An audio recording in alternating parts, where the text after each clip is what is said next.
சலோமா சந்திப்புக்கு அருகே கில்லான் ஆற்றில் நேற்று மாலை நீர்ப்பெருக்கினால் அடித்து செல்லப்பட்ட இந்திய ஆடவர் ஒருவரை தேடும் மற்றும் மீட்பு நடவடிக்கை இன்று காலை மணி 9:30க்கு தொடங்கியது.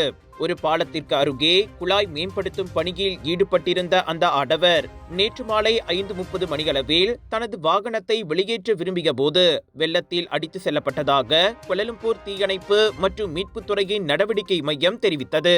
வலுவான நீரோட்டம் மற்றும் இருள் சூழ்ந்ததை தொடர்ந்து பாதுகாப்பு காரணங்களுக்காக நேற்றிரவு 11 மணிக்கு தேடும் மற்றும் மீட்பு நடவடிக்கை நிறுத்தப்பட்டதாக டாங்வாங்கி மாவட்ட போலீஸ் தலைவர் துணை கமிஷனர் சசாலி அடாம் தெரிவித்தார்.